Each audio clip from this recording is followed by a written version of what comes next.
Hi, everyone, and welcome to Americanish. I'm going to be doing this episode on my own because it's something very personal to me. So, over the last 5 years, I've lost about 45 pounds, which is a lot of weight. I went from a larger size to a smaller size, and a lot of it was in a way that, was healthy and easy and fun, but a lot of it was because of health reasons. So, I want to talk about PCOS and type 2 diabetes, which no one really talks about. So I grew up in a community where body image was really important, especially for women and girls. It felt like everyone was skinny around me, and I always wanted to be skinny. And growing up, I always went on these crazy crash diets. I did a juice cleanse for 13 days where I'd cleanse in the daytime, and at night I would only eat vegetables. Of course, we all know crash diets don't work, restriction diets don't work, and I always fluctuated up and down with my weight.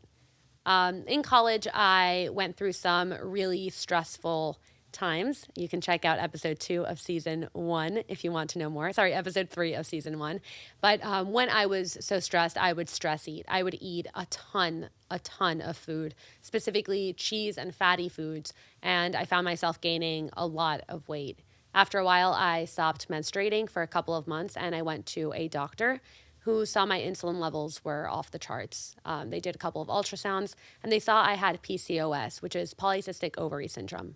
When you have PCOS, your periods are extremely painful, they're sporadic, you're not regular, and it could have a higher cause of type 2 diabetes. About half of the women who have PCOS in the United States develop type 2 diabetes by the time that they're 40, according to the CDC. Because of the way that type 2 diabetes and PCOS function with each other, our bodies don't process insulin the way that they should. The way it was explained to me was that there's an issue with my insulin receptors. So when my body makes insulin, not all of it gets used up, and the extra insulin is balling up into cysts in my ovaries, which are causing all of these problems. So in 2018, when I started going through my health issues, I went to a doctor, and they told me that the solution was medication and to change my lifestyle entirely. So I did. They put me on metformin, which is diabetic medication. I had crossed over the line from pre-diabetic to type 2 diabetic. And the medicine, number one, made me very nauseous. But number two, I had to change my lifestyle and diet. I was primarily eating vegetables, and I was eating proteins. I was staying away from fatty foods. I was staying away from carbohydrates. Of course, I was having, a healthy amount of each. But for the most part, I also started exercising. I went to a wellness center in South Carolina where I spent 2 weeks really understanding myself, my body, the way that I process food, my relationship with food, and why I used food to stress eat.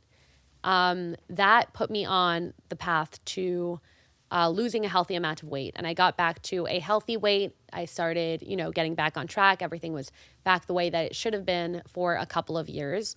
And during COVID, about a year and a half ago, I again started having issues, even though I was at the healthy weight that my doctor told me to be at. Again, we checked my insulin levels, and again, they were high. So the way that type 2 diabetes works is that it can never be cured. You can be in remission, right? With type 2 diabetes, you can cross back through the threshold from diabetic to pre-diabetic.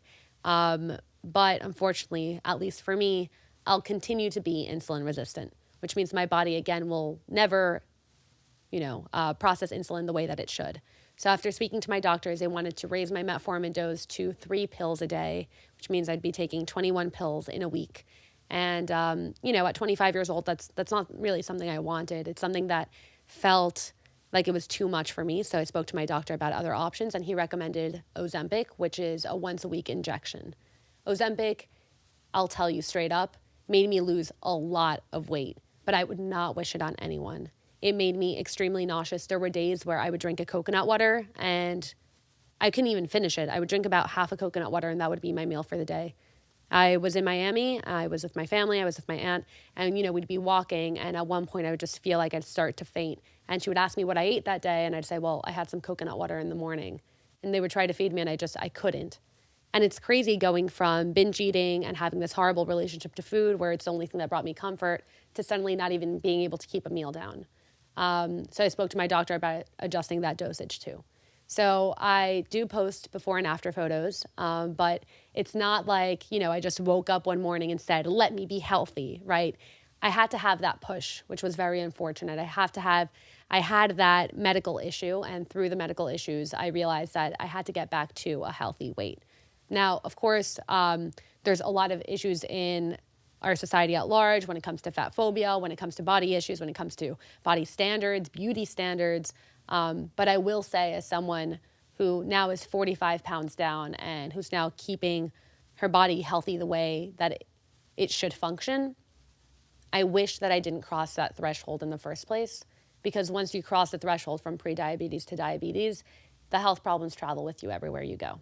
So to anyone who's struggling with PCOS, to anyone with type 2 diabetes, you're not by yourself. It's time that we also start talking about these things. It shouldn't be embarrassing. It shouldn't be one of those things that are stigmatized. And we should be proud of the journey that we went through. But I fully recognize that had it not been for my health issues, I don't know if I'd be where I am today. So I want to thank my medical team at NYU Langone. They've been wonderful. And on that note, thank you for listening to Americanish.